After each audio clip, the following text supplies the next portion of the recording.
milující dcery, nebojte se, vy všichni, když to dokážu já, dokážete to taky!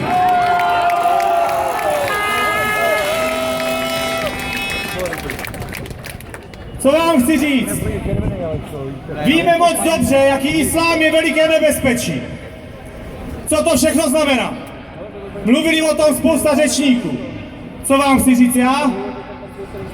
Máme vlastizrádnou vládu. Je tady nějaký pan Sobotka. Je to vlastizrádce.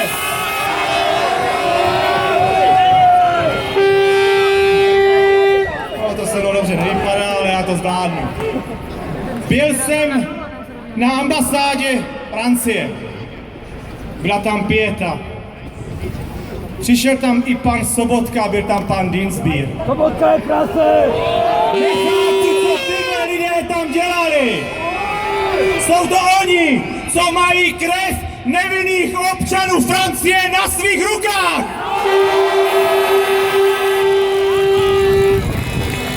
My, že nejsme informovaní, my, že o tom nic nevíme, pane Dienstbiere, proberte se! Český národ ví, co je islám za nebezpečí! My jsme informovaní!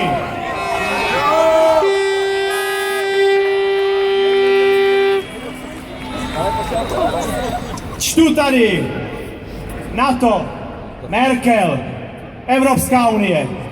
Všechno tady tohle, co jsem vyslovil, je jedna velká lež, jeden velký podvod na nás, české občany.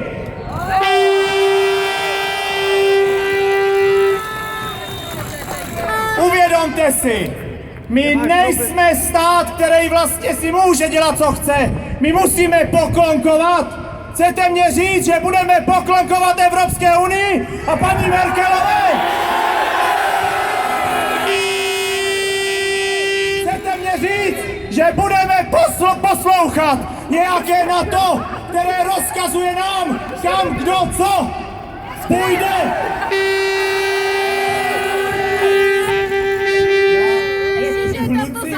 Já jsem tady sebou švázl.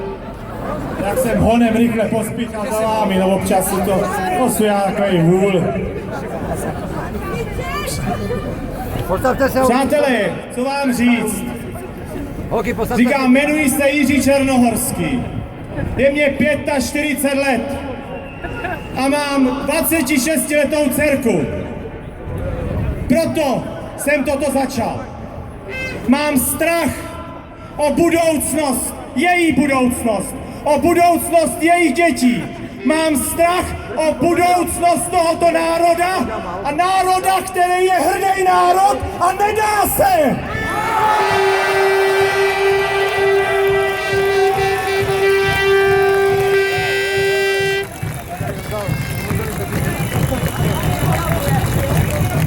Nějaký šrám mě nezastaví, v žádném případě.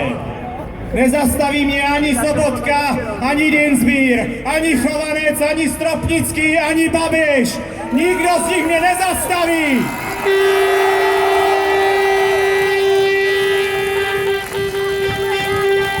My jsme hrdý český a slovenský národ a my jim to dokážeme.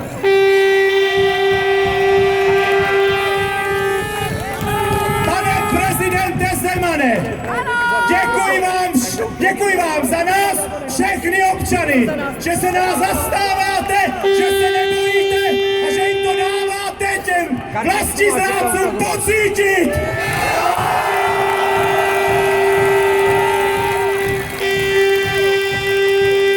Chceme svobodu!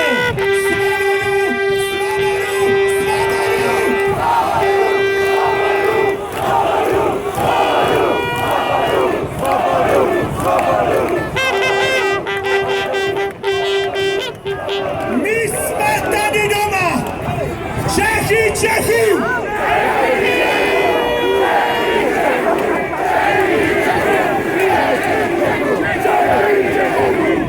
Přátelé, ještě jednou vám moc děkuji, že jste se v tomto počtu sem dostali protože jedině vy můžete informovat další a další lidi, že ta lže, ta to nebude za nás dělat. Ta nahlásí, že tady bylo 200 nějakých showmenů, kteří si šli tady jenom něco vyříkat. Šiřte to! Já vám hrozně moc děkuji a chci vás vyzvat opravdu jednoho vedle druhého, jak jste tady. Pojďme všichni před Strakovou akademii před vládou!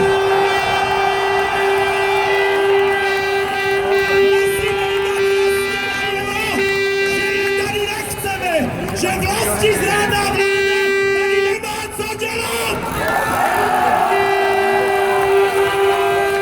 Demisi! Demisi! Demisi! Demisi! Demisi! Demisi! Demisi! Demisi! Demisi! Přátelé, moc vám děkuji a chci ještě jednou poděkovat všem účastníkům, panu Okamurovi, panu Fialovi, panu Vandasovi, řečníkům národní demokracie. Všem těmto chci poděkovat za to, že přes své názorové neshody přišli a bojují za český a slovenský národ. Děkuji. Jeden za všechny.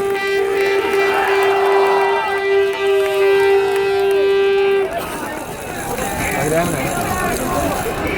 Musí hledat tu svoji gardu, kde ji mám najít, vole. Já jsem jim tam řekl.